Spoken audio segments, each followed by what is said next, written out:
welcome to Shooting the Breeze with Roderick and Naomi. Those 5 seconds before air are so exciting. Yeah, we just get started and then rolling and then keep going, huh? Right? Yeah. Whatever. Have so much fun on the show. Yeah, it's cool. All right, so today we're going to talk about activism, right, and the Second Amendment. Second Amendment. Things are out there, resources for us. We have people in our corner fighting for us. Lots and of we people. Can jump out there. Yeah. Yes. Absolutely. Get out there and get involved, because that Second Amendment that we have in our Bill of Rights.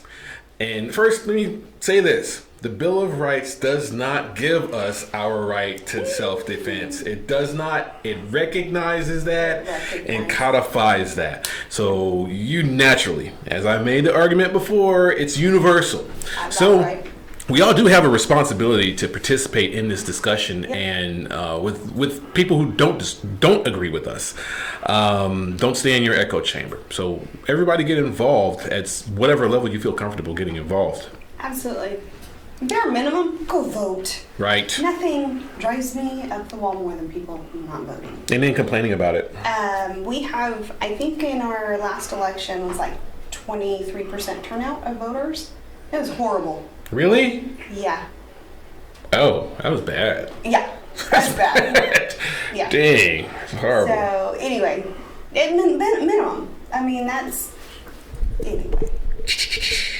Right. Right. Yeah. Okay. So we got a list of organizations that you can investigate, and if their affiliations and ideology lines up with what you feel comfortable with, then absolutely join them and take part of what their message and narrative and agenda is. If you don't, move on. Don't get mad. Just move on. So we got the list here. Oh, your list. That's the list. The list. Yeah, you gotta have a list, because there's a lot out there. I forget. Another thing too is the legal things, the legal proceedings. There are so many things in our court system. We just had that big Ninth Circuit declaration that you can open carry from coming out of Hawaii. A lot of these organizations support and financially back these cases. The cases, the legal means to get things overturned. Yes. So it's important to keep that in mind as well when you do support these things financially, or getting out and handing out flyers, however it may be. It's that's your. Yeah, they're putting their money where their mouth is. Yeah, well, except in California. California. California. All right. So that's why we're doing this. We're in California. We love our guns, and we want more people to. I want everyone. Well, everyone that can legally have a gun. Have a gun. Yeah. Absolutely. Yeah. Along those that I was thinking of, just those that are backing up legal proceedings. Second Amendment Foundation. Yes. The NRA throws money there. It's California Rifle Pistol Association. Yeah. CalGuns. Firearms Policy Coalition. Yes. Second Amendment Foundation. Gun Owners of America. Gun Owners of America. There's a few others out there too. So we may not hit them all. Don't beat us up. There's a ton of stuff out there. If you just Google, let Google be your friend, you'll find a lot too. So, but it is an important thing to jump out and be a part of. And the best part about it is gun owners are really cool. Yes. You meet some great people on the range, talking guns, and just out there shooting. I love the community of gun owners. So very welcoming. Oh yeah. Yeah. Rarely, and as an instructor, rarely do I get people that kind of push me aside or ignore me or whatever. So yeah, I've had really good experiences with gun owners. So they're not all crazy. Not all. So no, not all. There are some. No, I don't know any. Okay. You want to start the list off? All right, let's see. I named some. So yeah, we did Second Amendment Foundation. Yep. Oh, your list. California Look at Rifle that. and Pistol Association. Yep. The Firearms Policy Coalition. Yep. Now, if you have any other suggestions of any other organizations that are activists, politically involved, go ahead and put it in the comments, and other people can see that, and we keep on going with it. Let's see, Armed Citizens Defense Network. Ooh, and then we get into some fun stuff. We tend to think that gun ownership is solely a Republican or a conservative thing. Actually, there are Democrats that love guns. Lots. So, yeah, maybe surprising to some, but they are out there. I've met a couple of them, wonderful women, and have a passion for guns just as I do. So, right? Passion? A passion for guns. Oh, snap. Right? So, anyway, so what is it? Democratic Gun Owners of America? What was that one? It was there's Democrats for Gun Ownership. Another one along the lines are the Pink Pistols. Pink Pistols. Which advocacy for the LBG alphabet letters, all of that. That was rude. Yeah, I don't they're know gonna jump all over you for that one. Anyway, yeah. Just leave the last one off. They're trying to normalize that one. Let's not get into the. Okay. Gay rights is what they're for. Gay rights, yeah, fighting for them. And it's that's a huge demographic that gets targeted for crime. Yeah, there's another one, not just the Pink Pistols. I think there's another one down in San Diego where they have the Rainbow Gadsden flag, and it's like gays for guns or something. Yeah. I don't remember what it was. I saw it on TTAG. All right. The Truth About Guns. So. Yeah, they're out there. You'd think it wouldn't be a big deal, but after that shooting in the Orlando, it's bigger in Texas for gays arming themselves than it is in California. Yeah. And Texas are like, sure, come on down here and we'll teach you how to shoot a gun to defend yourself. Over here we're like, no, you can't have a gun. Whatever. What else was it? California. I know, huh? Yeah, you said Armed Citizens. I did say that one. Armed Citizens Defense Network. Cal Guns. We say that one? Cal Guns. Cal Guns Foundation's pretty good. We have. Yeah. Oh yeah, and we said the Liberal Gun Club. The Liberal Gun Club. Liberal Gun Club. Isn't that amazing? No, not really. Because liberal. We just need more gun owners. Yeah, I don't care. I love it. I think it's great. Then we have the NRA. We said that, and everybody's got an issue with the NRA. Being an NRA instructor, I had my training counselor. He said, the NRA has a PR problem. Oh my gosh! Unfortunately, they don't have to do anything to get a bad rap. True. Anything happens, and they get blamed. And it's a volunteer membership. It's not they're not browbeating you to go sign up and recruit. No, they're not. But at the same time, remember, oh my gosh, some of the things that some people say is like, did you even think that through? Maybe you should write this down before you start going. So the NRA, other things, it's just like, hey, let's go. Pretty good spokespeepeople with the NRA, so they do. I liked it. She's aggressive, and that's a good thing in some situations. In other situations, you're just like, you need to ease up, and. But I think that goes back to when the average person puts their feet to the ground, and we go to the range and we invite someone that's never shot before. In and of itself, that's a form of activism. Absolutely, we're getting out there. Absolutely. We're doing it. We don't have to send money off and expect someone else to. If we can, it's great, but it can be inviting someone along, showing someone that's never fired a gun, that may be scared of it. You know what? It's okay. It's not going to blow up in your hands. Nope. It won't jump out of your hands, turn around and attack you. Nope. If you lock it away, it won't pick the lock and go and eat your children. Nope. It's not a weapon of mass destruction. No caliber ever is. It's just. But that's something that, like I said, talking and activism. That's one way you can just put your feet to the ground and go and do. Yeah. And be polite about it. You don't have to be. There's a time and place for aggression, but there's a time and place not. Mm-hmm. You know, you kind of get overzealous and excited, sometimes that passion flows over, and it's just you gotta come with me to the range. It's so much fun. Yeah. Or when someone says something like AR-15 is for assault rifle. No, it is not. Oh my God. Okay, here we go again. And then they say assault weapon. There's no such thing. It's an assault weapon. It's an assault weapon. Come on. You just get mad. Made up. Yeah. So yes, we can't get mad. Yeah. Totally fine. Reasonable to get mad. Reasonable. But when you're talking one-on-one with someone, it's easy to have just a plain conversation. Why don't you come with me and then I'll show, if you want, I'll show you. Just make it easy.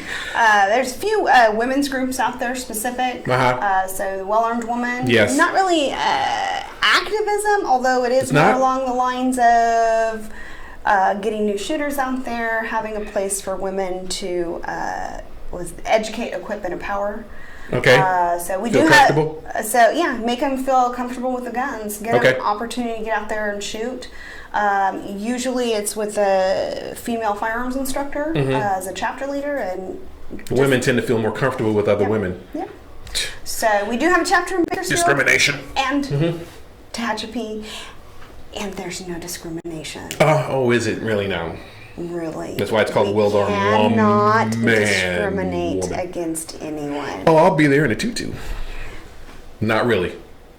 You heard him, Goose. Hey, you can edit that out, right? I refuse to. No. It's really funny in some parts of the country. They're being a leader. I've talked with other leaders from around the country, and there was one where in the Midwest they had Jane show up, very tall woman, maybe. Dress and everything, and she came in and signed up as a woman and let her shoot as a woman and all of that. So, any hot chicks in your chapter? Yeah. When is it again? You have to wear your tutu. What about the Scottish thing? The kilt. The kilt. That's it. Kilt. Okay. Kilt. The kilt. Oh, kilt. My husband swears kilts are not skirts. So I have to go by that. I like to think kilts are skirts, but for men. Okay, what about the straw thing? The African. Oh, grass skirt. I got with the spear and everything. You're so bad. I can't wear a kilt. You know, it doesn't fit me, right? You know, of course there are Irish. Black.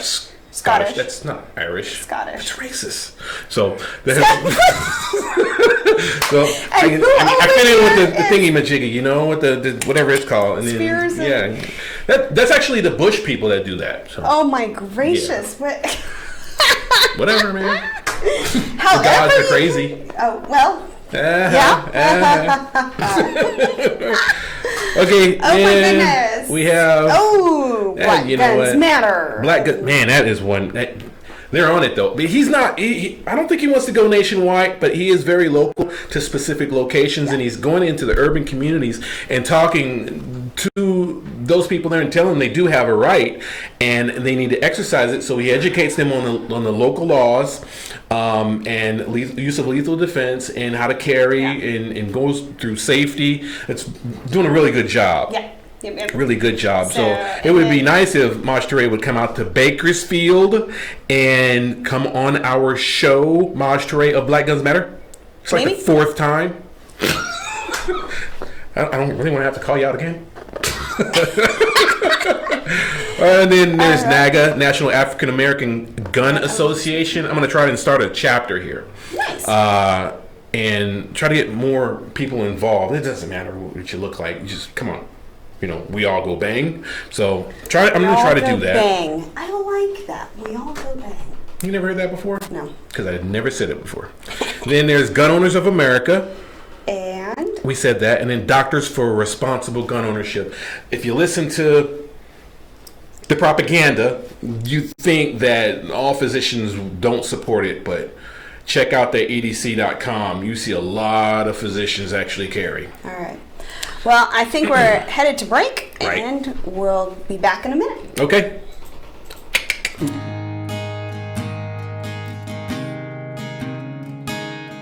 At the time you were arrested, you were served with a DS-367 temporary driver's license. It's good for 30 days, but if you don't act within 10 days, at the end of those 30 days, your license will be suspended.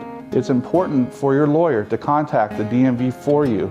Set up a driver's license administrative hearing so that your license does not go into suspension.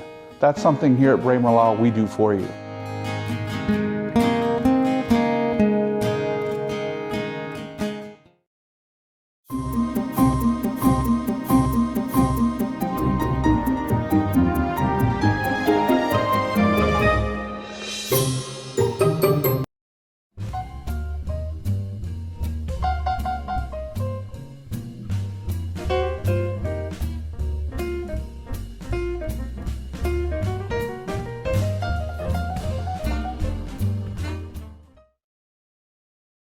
Patriot Bail Bonds has the best customer service in Bakersfield. Patriot has more 5-star ratings than any bail company in Kern County. Plus, we're fast and affordable. If you run into the law, make Patriot Bail Bonds your first call. That's right, one call, that's all. If you're in jail, call Patriot Bail.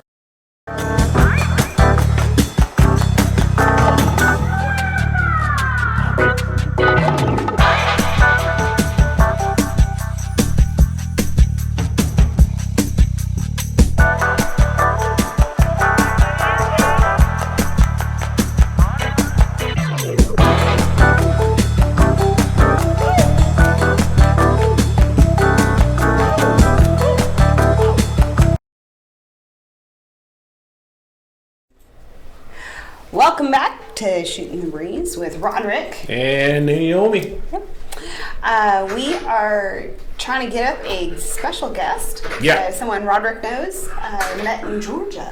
Well, she's in Georgia. She's in Georgia. Yeah, she's in Georgia. She's an activist out there. And we can get through to her and communicate with her. She can explain what it is that she's doing out there north of Atlanta and around Atlanta, and how you can get in touch with her and communicate your thoughts and concerns, and how she could get through to those in power to get the message out. What is, name her organization or who she's affiliated with? Soul Force right now. Soul Force, okay. Yeah, so based on a speech by Martin Luther King. Right. Nice. So, I can try again. But in the meantime, dead air. dead air. Are you there it is. Looking at starting something similar here? Yeah, actually, I am. All right. Are you there? Yes, I'm here. Sorry. All right, and welcome to the show. You're on with Naomi and Roderick on Shooting the Breeze there, Miss Amber. She's a political activist out there in Georgia. And go ahead and say hi. Hi. Hi, all. Hey, how are you? Good. How are you doing? Amber, why don't you tell us a little bit about what you're doing down there in Georgia? Okay, I have an organization. It's called Soul Force. It's we're starting with a movement, a conversation. Basically, I'll give you my little spiel, right? My little pitch. Perfect. So, Black people are disproportionately underrepresented when it comes to the Second Amendment. They're, and conservative Black people are always saying, the more good guys with guns, the less crime you have if you take and restrict firearms. Then the criminals are the ones that have the firepower, and more crime goes up. And I'm sitting in my little country life, and I'm looking, trying to just take a step back and see what the climate is for different areas when it comes to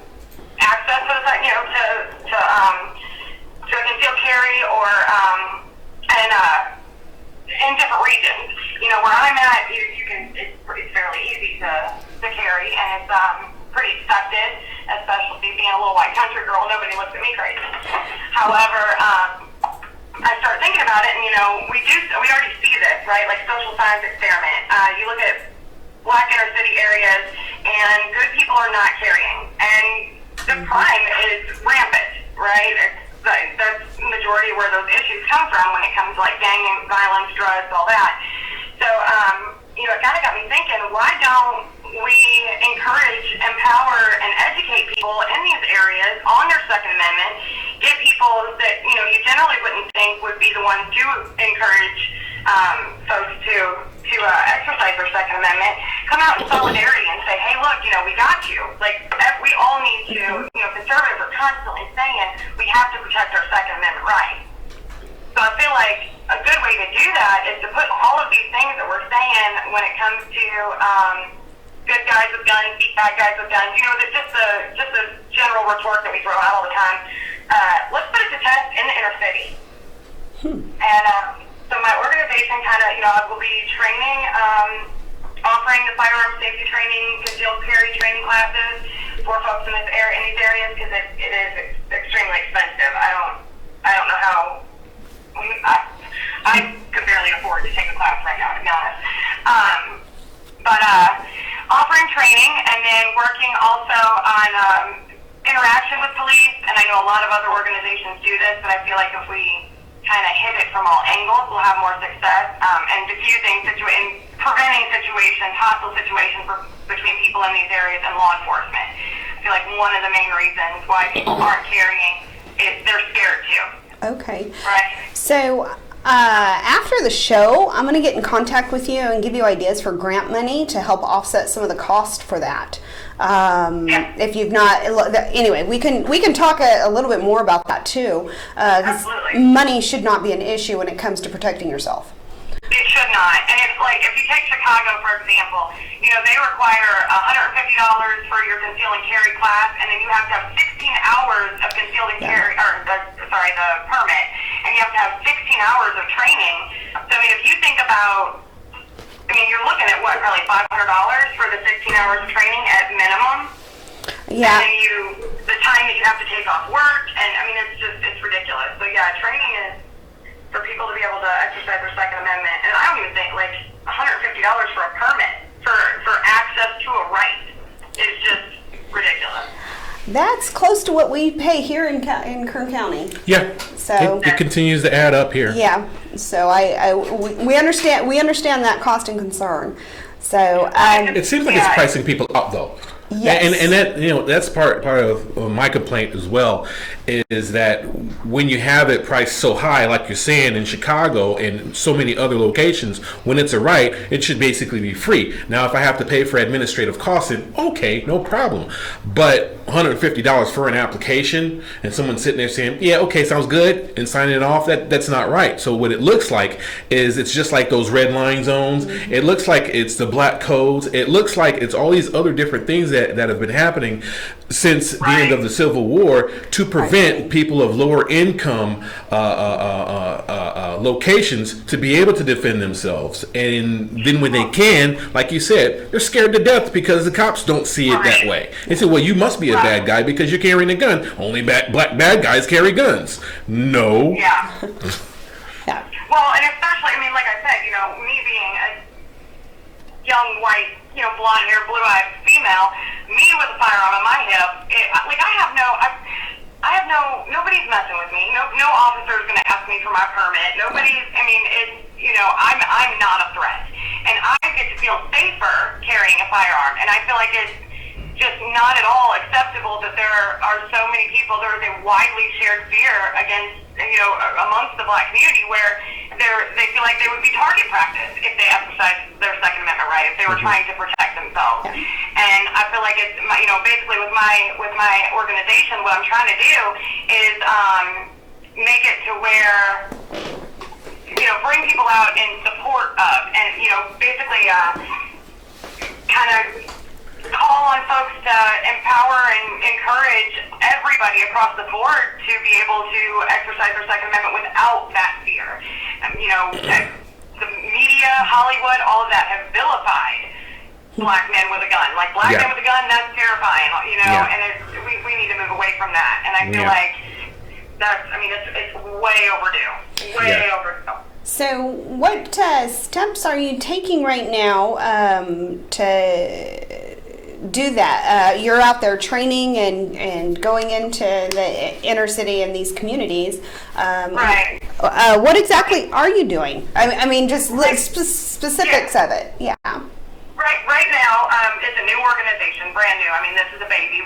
I've just now started, the red tape process, the taxes, the licensing and all that stuff. Yeah. Right now, the first thing I want to do is start a movement. Basically, get it trending. Let's have a conversation. We need to talk. We need to give, go into the political side of it. Conservatives, a lot of that I see it, I am, whatever. Say somebody says, look, I'm afraid to carry. Well, conservatives are real quick to throw statistics and just completely dismiss anything anybody's saying. It's, white people are statistically more likely. I ain't trying to hear all that. Like, that's not, the statistics I don't want to talk about. It's the fact that there is a widely shared concern, and when you just dismiss people as a whole like that, you're not going to get progress. It's going to be resentment. They're going to, if you can't fix something unless you address it. And acknowledging that there's, this widely shared concern, I think is the first step. So that right now, that's what we're doing. Is I'm calling out fellow conservatives to say, okay, I'm ready to listen, and I'm not going to just dismiss you on statistics.